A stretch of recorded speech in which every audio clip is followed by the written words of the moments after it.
সত্যপতি ঠাকলাৰী আৰু ল'ৰাৰ মাক হ'ল প্ৰমীলা দৈমাৰী। এওঁলোকে আজি ৰাইজক সাক্ষী কৰি তেওঁলোকে আজি বিয়ানী বান্ধিব।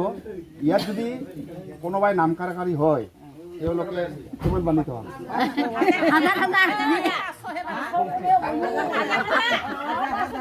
আপুনি যদি এখেতৰ নাম কাৰে 1000 টকা দিব লাগিব। এখেতে যদি আপোনাৰ নাম কাৰে তেতিয়াহ'লে 1000 দিব লাগিব। গতিকে তেওঁলোকে আজি বিয়নী হ'ব। গতিকে তেওঁলোকে আগতি পাতত পইচা আগবাঢ়াইছে। তেওঁলোকে 5 পাক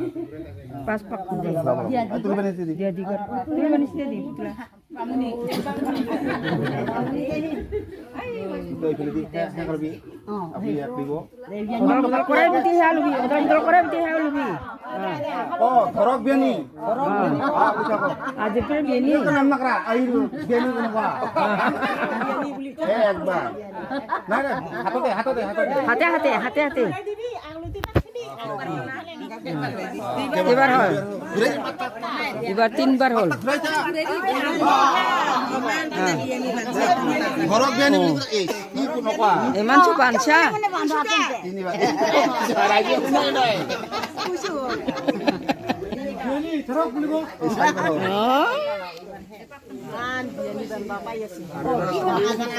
চাৰিবাৰ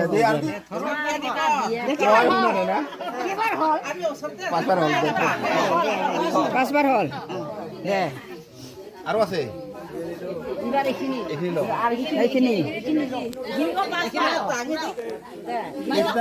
তাকো 5 বার ফুরবা লাগব ইমান যে বিয়ানি বান্ধি আছে কে না জানে তেহি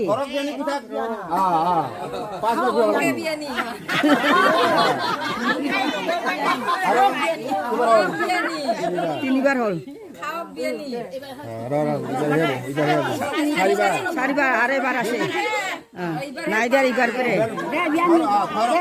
দে বিয়ানি করো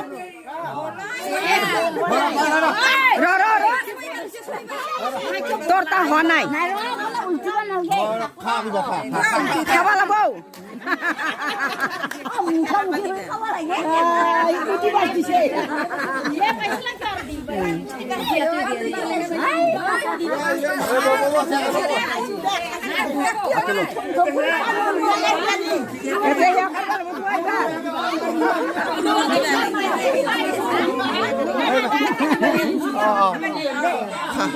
অলপ খাই থৈ দিয়ে অলপমান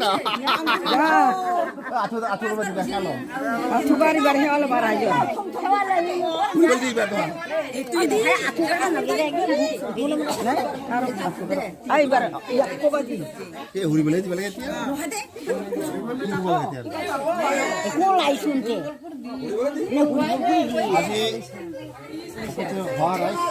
এওঁলোকে আজি বিয়াই বিয়নী বান্ধিলে।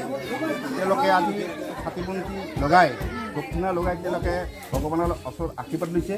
তেওঁলোকক যেন চিৰদিনৰ কাৰণে শান্তি ৰক্ষা কৰি ৰাখে আৰু তেওঁলোকে আশীৰ্বাদ কৰি ৰাইজৰ আগত প্ৰতিজ্ঞা কৰি যে কৈছে তেওঁলোকে কোনোদিনৰ নাম কাৰকাৰী নহয়। সেয়েহে আজি তেওঁলোকে যেনেকৈ চাকি বন্তি জ্বলি আছে ঠিক তেনেকৈ যেন তেওঁ দুজনে মিলি জুলি চলিব পাৰে তাৰ কাৰণে ভগৱানৰ ওচৰত আশীৰ্বাদ লৈছে। জয় পাথুমুৰি চিন্তি হৰিব হৰিব আৰু এবাৰ হৰিব হৰিব।